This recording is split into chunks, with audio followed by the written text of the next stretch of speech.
문재인 대통령이 오늘 임기 말 마지막 신년사를 발표했습니다. 국민의힘은 윤석열 후보의 지지율이 내려가면서 선대위 전면 개편에 들어갔는데요. 주요 현안들 각 선대위 관계자들과 이야기 나눠보겠습니다. 남영희 더불어민주당 선대위 대변인, 박정하 국민의힘 선대위 공보수석 부단장과 이야기 나누겠습니다. 안녕하세요. 안녕하세요. 네.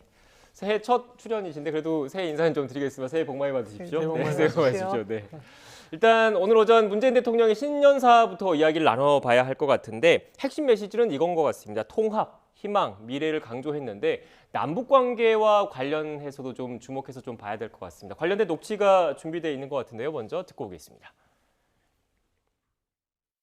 남북관계에서 우리 정부 임기 동안 쉽지 않은 길을 헤쳐왔습니다.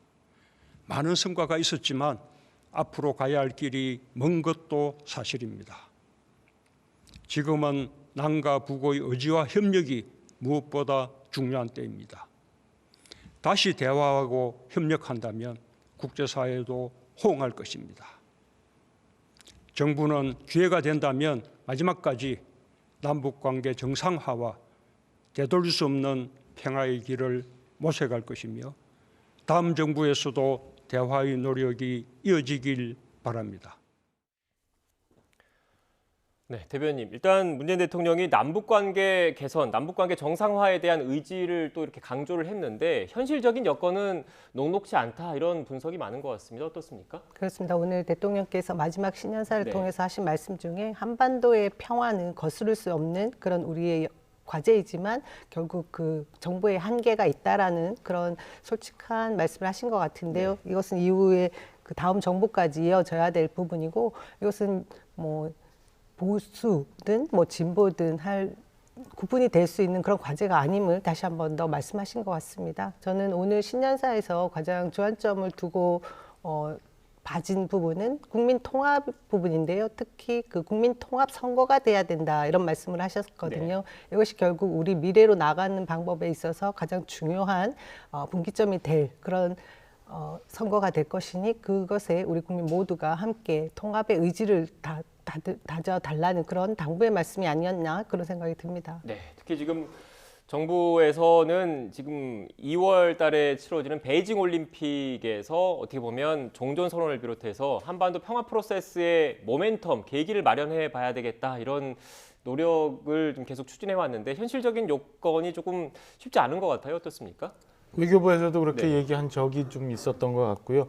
저는 최근에 이제 몇몇 대통령들 마지막 이제 신년사를 좀 보면서 네. 제일 하나 그래도 바라는 점이 있었다면은 남은 임기 동안 정말 마지막 일을 정리를 하고 다음 정부가 잘 되기 위해서 소위 말하는 대못 받기는 좀 안 했으면 하는 바람을 늘 갖고 있었는데요. 오늘 대통령 뭐 마지막 임기에 신년사라 폄하할 일은 아니지만 여전히 남북 관계에 대해서 좀 다른 진단과 다른 차원의 얘기를 하셔서 좀 아쉽다라는 생각이 못내 있습니다. 그러니까 대통령께서 직접 말씀하신 것처럼 남과 북이 대화한다면 국제사회가 호응할 거다라고 했지만 사실은 북한이 완전한 비핵화를 통해서 국제사회로 나오면 국제사회는 우리 나라와 마찬가지로 다 같이 북한을 언제든지 도와줄 준비가 되어 있거든요. 이게 전제되지 않은 남북 대화에 대해서 여전히 희망과 기대를 갖고 계신 점에서 조금 너무 늦게 그리고 아직도 남북관계의 진단을 제대로 잘 안 하고 계시는 것 아닌가라는 생각이 아쉽다는 생각이 듭니다. 그래서 다음 정부가 못내 부담을 안 줄 수 있는 공허한 종전선에 대해서 좀 이제는 좀 솔직하게 말씀을 하시고 정리를 해주셨으면 차라리 나았을 텐데라는 아쉬움을 신년사 보면서 좀 느꼈습니다. 네, 지금 북한이 노동당 중앙위원회 전원회의를 열어서 별도 분과까지 설치를 해서 대미 관계 그리고 대남 관계에 관련된 현안에 대해서 논의는 한 것으로 일단 뭐 분석이 되고 있는데 지금 새해 들어서 관련된 메시지가 구체적으로 나오진 않았습니다. 아마 북한 입장에서도 여러 대외 변수가 있으니까 좀 관망하는 듯한 전략을 취하고 있는 것 같은데 어떻게 보세요, 간략하게? 남북 평화 문제라는 것은 사실 뭐 보수 정권이 네. 들어온다고 해서도 일방적으로 해결될 수 있는 문제가 아니라는 그 한계점을 저희가 알고 있지 않습니까? 네. 그런 점에서 외부의 변수가 굉장히 중요한 시점이고 그런 상황에서 지금 또 우리 정부의 그 정권이 이양되는 시점이기 때문에 이것은 이전에 문재인 정부에서 시도하려고 했던 남북 평화 의지를 이양해 가는 그것이 중요한 것이 아닌가 그런 생각이 듭니다. 네. 그 이례적으로 지금 김정은 위원장의 신년사가 좀 공개가 되지 않는 네. 상황이에요. 그래서 내부적으로 어떤 판단을 하고 어떤 메시지를 준비하고 있는지는 모르겠습니다만 역시 2월 달에 있을 중국에서의 올림픽 그리고 이후에 있는 3월 달에 우리 선거 이런 과정 속에서 북한이 혹여 오판을 하지 않았으면 하는 바람이 좀 있고요. 북한도 이제 진실한 마음으로 진솔되게 아까 말씀드린 것처럼 완전한 비핵화에 대해서 의지를 갖고 천명을 한다면 뭐 국제사회가 이미 마음의 준비가 되어 있기 때문에 저는 그래서 국제사회 일원으로 돌아오는 한 해가 되기를 좀 진심으로 간절하게 바라는 마음입니다. 네, 알겠습니다. 일단 문재인 대통령의 마지막 신년사에서 또 남북 관계 부분에 좀 저희가 초점을 맞춰서 여야 뭐 그 두 분의 좀 의견을 좀 들어봤고요. 지금부터는 본격적으로 대선 전국과 관련된 이야기를 해보겠습니다. 먼저 관련된 영상을 보고 오겠습니다.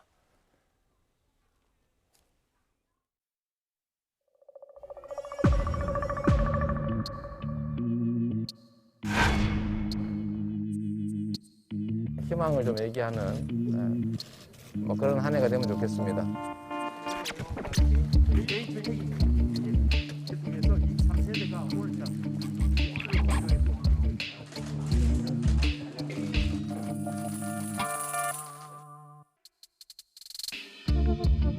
역시 우리 젊은이들이 과감하게 용기를 가지고 도전할 수 있는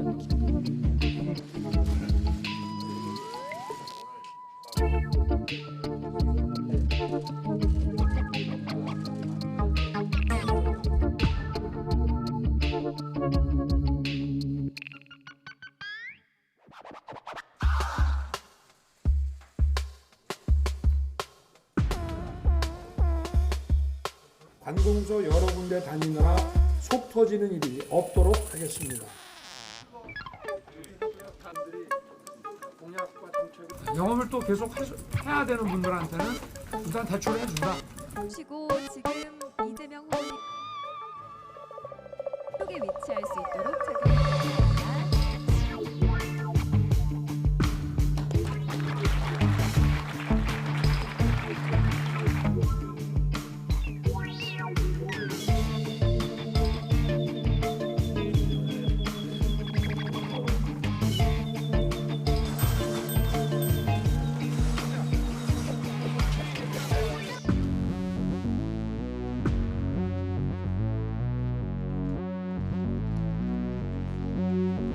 I'm on the next level, yeah. 절대적으로를 지켜 내 손을 놓지 마라. 결속은 나의 무기.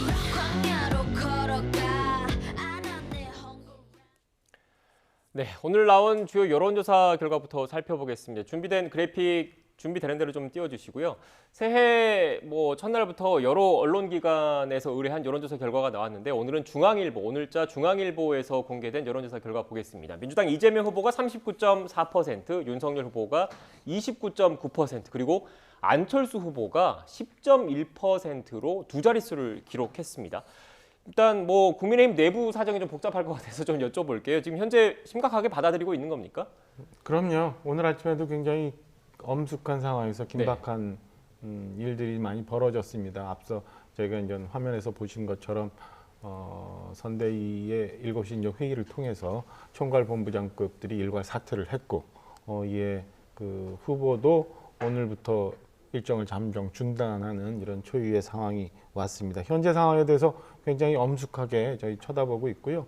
선대위 관계자 모두 다 책임감과 이에 대해서 걱정을 하고 있는 상황입니다. 뭐 저도 뭐 언제든지 선대위의 공간을 열어주기 위해서 이제 모든 준비를 좀 하고 있는 상황이라서요. 저희 국민의힘 선대위 관계자 모두 다 국민들이 보여주고 있는 바람과 지지를 제대로 이렇게 오롯이 만들어내지 못한 책임감을 다 느끼고 있습니다. 그래서 지금 나오는 뭐 지금 중앙일보 여론조사 저희가 보고는 있습니다만 이것뿐만 아니라 연초에 나왔던 모든 지표가 사실은 내부적으로 일어난 갈등, 분열 뭐 이런 상황으로 일어났기 때문에 저희가 이 문제에 대해서 심각하게 고민하는 시간을 갖고 국민들이 회초리를 들고 마지막까지 때리는 순간까지 다 맞으면서도 좀 변해야 된다는 아주 절박한 심정을 지금 모두 다 갖고 있습니다. 네, 지금 국민의힘 내부 상황은 뭐 간략하게 말씀해 주셨는데 조금 이따가 여론조사 결과를 보고 좀 더 자세히 짚어보고요. 지금 민주당에선 이런 결과 어떻게 보십니까? 그 이른바 이재명 후보가 득점을 많이 해서 이룬 골든 크로스라고 보시는 겁니까? 아니면 윤석열 후보가 실점을 많이 해서 얻은 데드 크로스라고 보시는 겁니까? 굉장히 조심스러운 진단을 하고 있습니다. 네. 사실상 골든 크로스라고 말씀드릴 수 있을 만한 지표들이 굉장히 많음에도 불구하고 이재명 후보의 그 지지율은 항상 정말 조금씩 미미하게 상승을 해왔거든요. 그에 반해서 반면 윤석열 후보는 사실 폭락에 가까운 지지율 추이를 보이고 있어서 저희가 이것을 해석을 굉장히 조심스럽게 해야 된다 이런 판단이고요. 그런 와중에도 사실 20대, 30대의 그 이재명 지지로 돌아선 이동 부분은 굉장히 저희가 반갑게 맞이하고 있고요. 네. 그것은 저희들이 볼 때 지난주까지 계속 화제가 됐던 유튜브 매체 3프로TV가 지금 조회수가 500만 뷰를 넘어섰습니다. 이 과정에서 그 속의 댓글들을 보면 이재명 후보가 가지고 있는 그 경제관 그리고 뭐 주식시장에 대한 해박한 지식 이런 것을 2030 세대가 정말 뚜렷하게 인식을 했다. 이 부분이 있거든요. 그것이 결국 지표로 나타나는 부분을 고무적으로 보는 것이고요. 그에 반해서 윤석열 후보는 오늘 뭐 갑자기 모든 일정을 중단한다는 얘기를 저도 이제 메시지를 받았는데 보니까 후보는 후보대로 거래소에서 일정을 소화하고 있던 와중에 일어난 일이에요. 이런 것도 보면 아직도 손발이 맞지 않는 부분들이 굉장히 많던데 뭐 조만간 다시 이제 쇄신하시겠다고 하니 선대위 쇄신 이후에 다시 뭐 지지율은 또 일정 부분 상승할 수 있는 여력은 분명히 있을 것 같습니다. 네, 지금 대변인께서 연령대별을 말씀하셨기 때문에 여론조사 결과 좀 보면서 자세히 한번 짚어보겠습니다. 좀 띄워주시겠습니까?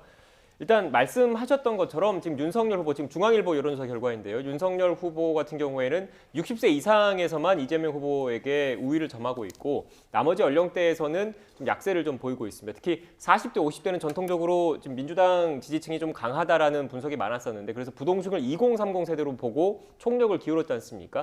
2030 세대에서 지지율 역전 뼈아플 것 같습니다.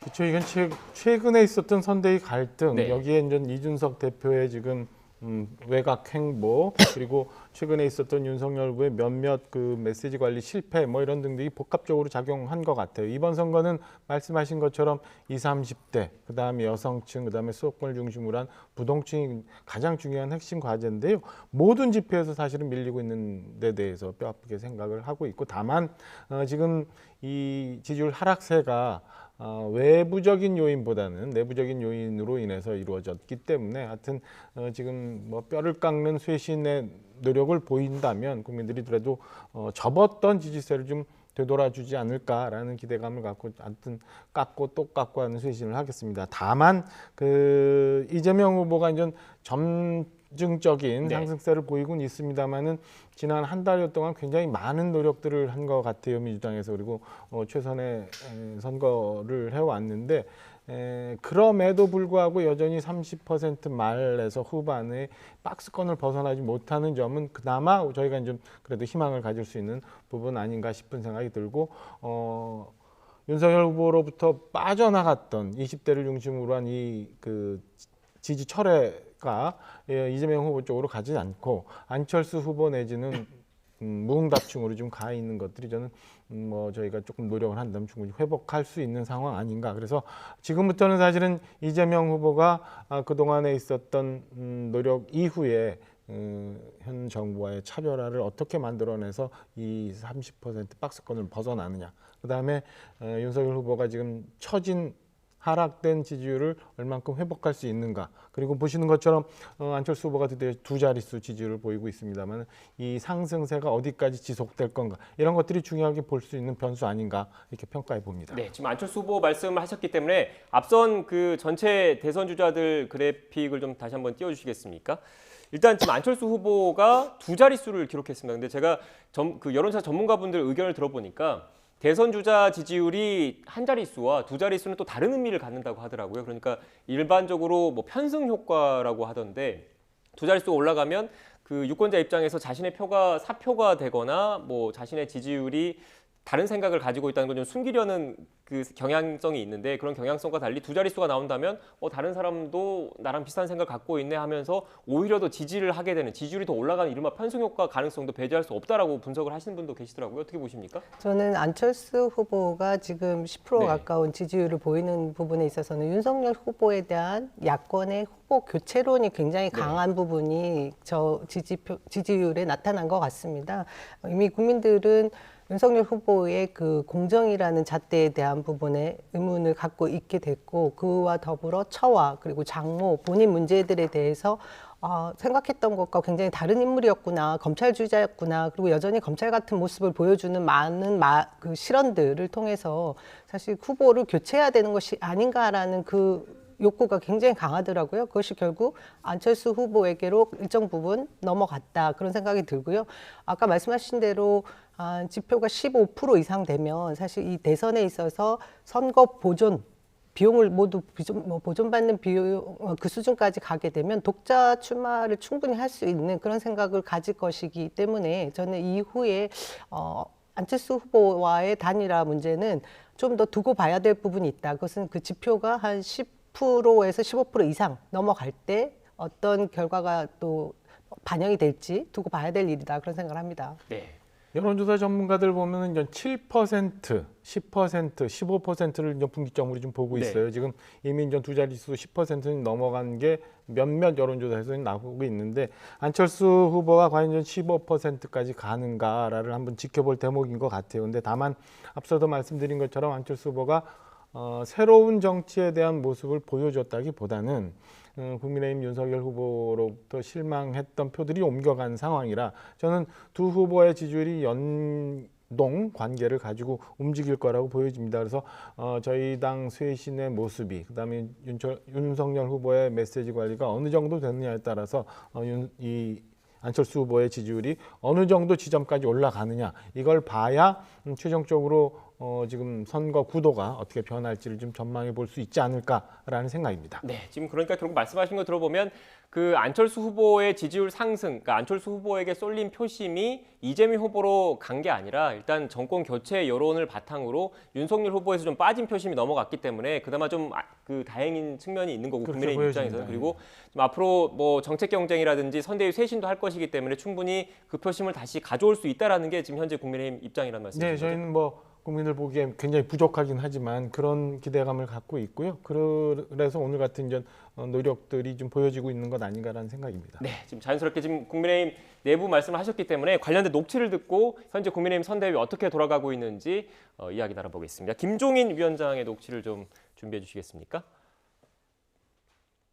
국민들의 정서에 따르는 측면에서 우리 이 국민의 선대위가 하여튼 최선의 노력을 갖다 경주한다는 것을 국민 여러분에게 보여드리기 위해서 우리 선대위의 전면적인 개편을 갖다가 지금 단행을 하겠다는 것을 말씀을 드립니다. 네, 저희가 일반적으로 의석수 관례에 따라서 여당 관련된 소식을 먼저 듣고 야당 관련된 소식 이어서 듣는데 오늘은 지금 뭐 국민의힘 내부 사정이 좀 복잡하고 발생이 많아서 국민의힘 이야기를 좀 먼저 하겠습니다. 지금 윤석열 후보 일정 잠정 중단했는데 그럼 뭐 하는 겁니까? 일단은 지금 그 선대위 그 본부장급 이상의 네. 일괄 사태에 대해서 이 건에 대해서 이제 숙고하는 시간을 좀 가지려고 하는 것 같아요. 그러니까 오늘 아침 회의를 통해서 이제 김종인 위원장께 모든 총괄본부장급들이 이제 사의 표명을 했고 선대위가 이제 이에 따라서 김종인 위원장이 이제 후보와 구상을 같이 얘기를 하면서 뭔가 새로운 인물들, 새로운 모습을 보여줄 텐데요. 일단 후보는 그동안에 있었던 선대위 문제에 대해서 다시 한번 고민을 하고 새로운 인물들을 어떻게 배치를 해야 되는지 뭐 이런 것들에 대해서 아주 고민하는 시간 그리고 본인이 국민들한테 변화해야겠다고 말씀을 이제 1월 1일 날 했는데 그럼 어떤 식으로 변화를 해야 되는지 이러에 대해서 아마 깊은 고민을 하는 시간을 가지려고 하는 걸로 이해를 하고 있습니다. 그래서 저희도 아침에 갑작스러운 사태 그리고 갑작스러운 일정 중단 때문에 굉장히 선대위 내부도 굉장히 그 비상하게 급박하게 움직였다는 말씀을 좀 드립니다. 네, 선대위 내부 핵심 인사니까 솔직하게 한번 좀 말씀을 좀 해주십시오. 이렇게 그 일정 중단하는 거 그동안 앞서 뭐 어제까지 못 들으셨습니까? 저도 사실은 몰랐어요. 사실은 몰랐고 선대위가 지금 여러 가지 문제가 있다는 얘기들이 있었기 때문에 일부에서는 총괄 선대본부장급 이상의 뭐 사퇴 얘기도 있었고 슬리마 그다음에 뭐 해체 얘기도 있었습니다만 이게 이렇게 전격적으로 결의가 돼서 올 거라고는 사실은 예상을 못하고 있었습니다. 아마 총괄본부장급들 이상 모두 현재 상황에 대해서 있었던 상황에 대해서 책임감을 느끼고 후보나 김병인 위원장께 뭔가 구상의 공간을 만들어주기 위한 결단 아닌가 저는 이렇게 이해를 하고 그 안에 물론 저도 포함되어 있다라는 말씀을 좀 드립니다.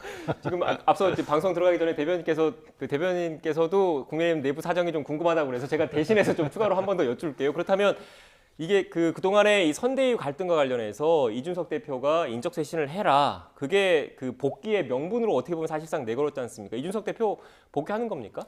이준석 대표 오늘 11시에 저희가 방송 들어가기 전에 11시에 이제 기자들과 그 일문일답을 했더라고요. 그러니까 인적 쇄신이 복귀의 명분은 아니다. 그리고 내가 내걸었던 전제 조건은 아니다라는 취지의 얘기를 합니다. 그러나 일단 어쨌든 선대위 문제에 대해서 대표로서 계속 문제 제기를 했었고 그다음에 어떤 모습이든 선대위가 이제 쇄신하는 모습을 보이기 때문에 저는 당 대표로서 당연히 복귀해서 어떤 역할이든 해야 되는 게 옳다라고 생각하고요. 이제 이참에는 이준석 대표도 이제 스스로 마음을 이제 정리를 하고 그동안에 뭐 있었던 이런저런 문제에 대해서는 정리하고 당연히 복귀를 해줄 거로 기대를 하고 있습니다. 네, 대변인 오래 기다리셨습니다. 궁금증이 좀 풀리셨습니까? 어떻게 오셨습니까? 뭐 우리 당 소식은 아니긴 한데요. 저는 그런 생각이 듭니다. 사실 뭐 인적 쇄신이라는 것이 이준석 대표가 계속해서 주장해 왔던 부분에 일종의 뭐 윤핵관 그분들이 중심에서 선대위 중심에서 물러나라 뭐 이런 조건을 계속 제시를 했는데 응답이 없다가 지지율이 이제 하락하니까 급해졌구나, 다급해졌다라는 생각이 들고요. 근데 여기서 저는 김종인 위원장께서 어제 그런 말씀을 하셨죠. 후보의 모든 메시지나 말을 본인이 직접 관리를 하겠다. 저는 앞으로 이제 뭐 선대위가 어떤 식으로 쇄신될지는 모르겠지만 그런 말씀 이후에도 그 후보의 메시지가 선대위와 후보와 다 따로 놓은 경우가 있어요. 게임 업체 그 게이머들의 의견과 전혀 다른 게임 산업 뭐 주로 그 업체를 편드는 그런 식의 워딩이 나가서 또 게이머들 사이에 공분을 일으킨 그런 또 논란들이 있었거든요. 이런 것들을 보면 사실 지금 바깥으로 외부적으로는 쇄신을 하겠다라는 모습을 보여주고 있지만 이것이 이준석 대표가 당으로 또 선대위로 돌아가는 어떤 명분을 만들기 위한 그런 모습일 수도 있지만 내부적으로는 결국 윤석열 후보의 리스크, 본인 리스크에 대해서 어떻게 극복해 나갈 건가 하는 과제는 여전히 남아 있을 것 같고요. 좀 더 지켜봐야 되지 않을까 싶습니다. 네, 제가 이렇게 이준석 대표 복귀하는 겁니까라고 계속 여쭤보는 게 일단 뭐 인적 쇄신 얘기도 나왔고 또 신지혜 새시대 준비위 그 수석 부위원장이 오늘 오전에 사퇴를 했지 않습니까? 일련의 이런 모습들이 이준석 대표가 그동안에 좀 껄끄러워했던 부분들을 하나하나 어떻게 보면은 좀 수습하는 모양새 아닌가 이런 분석을 하신 분들도 있어서 지금 질문을 드리는 건데 어떻습니까? 그거는 좀 별개의 문제라고 보여져요. 그러니까 이준석 대표가 소위 말하는 이대남의 절대적인 지지 속에서 세대 역할론이라는 지금 화두를 갖고 얘기를 하잖아요. 근데 그런 차원에서 지금 뭐 신재 부위원장이 그만둔 건 아니고 지금 현재 있었던 아까 말씀드린 것처럼 지금까지 있었던 선대위의 모든 주요 책임자들이 지금의 상황에 대해서 책임감을 통감하고 공간을 만들기 위해서 이제 물러난 거지 이준석 대표의 복귀를 전제로 사퇴한 것은 아니다. 그리고 이준석 대표도 특정인 몇몇의 문제를 가지고 지금까지 얘기했었던 건 아니다라는 생각을 저는 개인적으로 이해하는 점도 있기 때문에 저는 뭐 지금의 굉장히 어려운 국면들을 지나가고 나면 새로운 살이 돌 듯 저희도 이 굉장히 이제 바닥세는 치고 올라갈 수 있는 계기가 되기를 그리고 국민들이 이 진정성을 좀 이해해 주시기를 바라고 있습니다. 네, 알겠습니다. 민주당 얘기도 좀 해봐야 될 것 같은데요. 선대위 개편되더라도 계속 공보 자리 하시는 거죠? 그건 모르죠. 그러니까 마지막 방송일지도 몰라요. 알겠습니다. 일단 뭐 국민의힘 내부가 좀 복잡하게 돌아가고 있으니까 어떻게 진행되는지 좀 지켜봐야 될 것 같고 민주당 이야기 해보겠습니다. 민주당은 요즘 분위기 좋은 것 같습니다.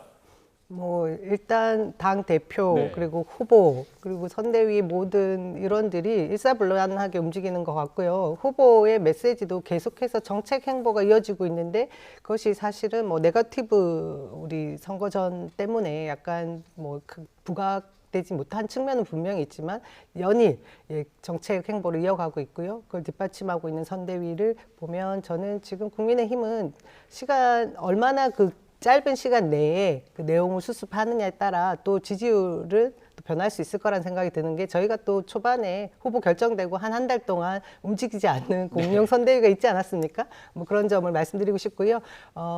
지금 더불어민주당에서는 주안점을 두고 있는 것이 이 지지율 중에 움직이지 않는 부분이 저희가 볼 때는 그 여성층이 있습니다. 이 부분이 예전에 이재명 후보가 굉장히 강한 추진력을 보여준 것이 혹시 남성 우월주의로 비춰진 것이 아닌가 싶어서요. 그 부분에 대해서 좀 더 여성 친화적인 그런 부분에 대한 공약이 필요한 것이 아닌가 그런 생각을 해봅니다. 네, 오늘 지금 부당장님께서 계속 어떻게 보면 좀 난처한 입장에서 많이 답변을 하셔서 좀 제가 국민의힘 입장에서 좀 질문을 드리면 네. 지금 어떻게 보면 이재명 후보가 최근 들어서 그 득점을 좀 하고 있는 게 부동산 정책과 관련해서 이른바 조금 더 오른쪽 보수 쪽 그 정책을 좀 받아들여서 어떻게 보면 좀 더 실용적인 모습을 보여서 득점을 한 게 아니야 이렇게 분석을 하시는 분들도 계시더라고요. 그런데 국민의힘 입장에서 놓고 보면 정책의 일관성이 없는 것 아니냐. 막상 집권하고 나면 또 이걸 지킬 것인가에 대한 의구심도 든다 이런 비판도 하실 수 있을 것 같더라고요.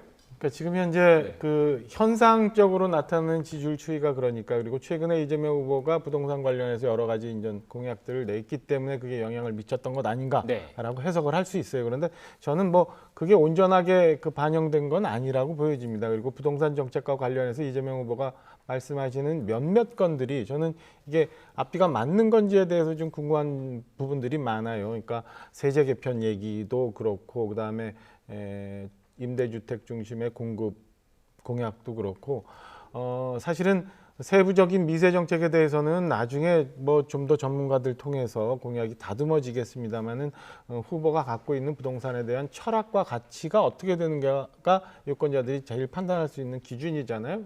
그런 면에서 보면은 뭐 국토보유세가 이름이 바뀌어서 토지 이용 배당금제 뭐 이렇게 과거와 똑같은 얘기 말씀하시고 그다음에 양도소들 중심으로 한 세제 개편 얘기가 처음에는 코로나 때문에 힘들었던 국민들을 위해서 근데 며칠 지나고 나서는 다시 다주택자의 매물을 내놓기 위해서 뭐 이런 말씀들을 하면서 과연 지금 얘기하고 있는 게 부동산에 갖고 있는 문제에 대해서 진짜 진정성 갖고 고민을 해서 진단을 해서 나왔던 정책인가 아니면 문재인 정부가 지금 비판받고 있는 여러 가지 정책에 대해서 단순히 이 국면을 넘어가기 위해서 했던 정책인가 이런 점에 대해서는 궁금함이 많습니다. 그래서 지금 말씀하신 여러 건들이 최종적으로 정리되는 상황이 오면 곧 후보 간 토론회도 있을 거고 그다음에 패널들의 질문 통해서 부동산 정책이 많이 나올 텐데 그때는 그럼 과연 이재명 후보는 어떤 말씀을 하실지 저는 뭐 지켜볼 대목이 아닌가라는 생각이고요. 그때도 지금처럼 또 바뀌는 모습을 보이면 저는 유권자들이 이재명 후보의 속내를 알 수 있는 시기가 올 수도 있다라고 조금 비판적인 말씀을 좀 드리고 싶습니다. 네. 반면에 뭐 민주당 입장에서는 정책 환경이 바뀌었으니까 거기에 맞춰서 실용적으로 간다 이런 입장이신 거죠? 그렇죠. 네. 지금 말씀해 주신 부분에 있어서 뼈아프게 받아들여야 될 부분은 문재인 정부의 실정 중에 하나가 부동산 정책이었다라는 건 뭐 여야 없고 우리 국민들 모두가 통감하고 있는 부분이고 그 점에 있어서 이재명 후보가 실효성 있게 어떤 일을 대책을 마련하고 그것을 이행할 것인가에 방점을 찍고 있거든요. 그런 점에서 청년 월세 공제도 현실화하고자 했던 것도 당장에 주택 공급이 이루어지지 못하는 부분에 있어서 국가가 해줄 수 있는 현실적 대안이 무엇인가 하는 부분을 얘기한 것이고요. 이전에 다주택에 대한 양도 거래세 이 유예 부분도 사실은 부동산 시장이 오히려 하락 국면에 있어서 안정화되기 하기 위한 그 매물 잠김 현상을 타파해 나갈 부분을 말씀드린 거고요. 제가 보기에는 이런 부동산 대책들이 실수요자 위주의 굉장히 핀셋 공약으로 하나씩 풀어나가는 과정으로 봐주시면 될 것 같습니다. 그렇기 때문에 아까 말씀대로 정책에 관한 부분에 있어서 윤석열 후보와 이재명 후보가 토론을 하는 과정에서 제가 볼 때는 정책적인 어떤 차별점은 찾기 힘들 수 있다. 하지만 그 점에서 중요한 것 하나는 누가 이것을 실행할 것인가. 그것을 국민들이 봐주셔야 된다고 저는 봅니다. 두 후보 보면 공이 250만 호 정도 공급을 약속을 하고 있는데 이재명 후보는 공공임대주택 중심의 공급 정책, 네. 그다음에 윤석열 후보는 시장 민간 주도의 공급 정책을 주로 얘기를 하고 있어요. 그리고 청년주택이나 뭐 역세권 주택에 대한 공급은 뭐 비슷해지는데 저는 이 기본적인 거에 대해서 과연 국민들이 어떻게 판단할 건가를 좀 봐야 될 것 같습니다. 지금까지 문재인 정부에 있어서의 24번째 부동산 이 정책들이 다 부작용을 낳았던 이유는 저는 원하는 실소유자들이 원하는 주택을 공급하지 않고 그냥 일방적으로 임대주택 내지는 다시 그러니까 전세, 월세 뭐 이런 주택을 요구했기 때문에 이런 문제가 생겼다고 생각하거든요. 네. 그런데 이재명 후보 역시 여전히 공공임대주택을 주장하는 게 과연 유권자들은 어떻게 받아들일지 한번 좀 지켜봤으면 하는 생각입니다. 네, 마지막으로 이 질문 드리기 전에 윤석열 후보 역시 뭐 반값 임대료 같은 정책을 냈더라고요. 그 부동산 공약은 계속 꾸준히 앞으로 내놓는 예정인 그럼요. 거죠? 그러니까 안에서 내부적으로 지금 약속드린 것처럼 12월 말 중심으로 해서 대충의 정책이 준비가 됐습니다. 그래서 네. 어제 같은 경우도 많은 정책을 좀 냈는데 특히나 소상공인 어제 간담회를 통해서 어려웠던 소상공인 자영업자들을 위해서 반값 임대료 같은 공약도 좀 준비를 해서 발표를 했었고요. 앞으로 계속 부동산뿐만 아니라 모든 정책에 대해서 정책 선거가 되기 위해서 저희가 이제 준비한 자료를 내놓도록 할 예정입니다. 네, 부동산 관련해서는 뭐 시청자 여러분들 관심이 많기 때문에 여야 후보의 주요 그 정책을 제가 짧게 좀 소개하실 수 있는 시간을 좀 드렸고 마지막으로 민주당 이 얘기를 좀 해보겠습니다. 지금 뭐 이른바 원팀의 규모가 점점 커지는 것 같습니다. 비문 인사들 복당도 좀 진행이 되는 겁니까? 네, 그 대통합 과정이라고 네. 봐주시면 될 것 같고요. 지난주에 열린민주당과의 합당은 결정이 되지 않았습니까? 네. 그 이후에 탈당했던 그 민주계 인사들이 복당을 하는 과정에 있어서 이전에는 탈복당 경력 뭐 이런 그 감점 요인들이 되는 부분이 있었습니다. 그것을 다 없애고 대사면 과정으로 제가 볼 때는 일정 부분 호남 지역에 많이 차지하고 있는 구민주계 인사들이라고 생각이 드는데요. 그 부분 모두 통합을 해서 그러니까 더불어민주당이 대선에서 승리하기 위한 조건을 발판을 마련하자라는 것이 우선되는 것이지만 그 종국에는 국민 대통합의 과정이다. 그렇게 봐주시면 될 것 같습니다. 네.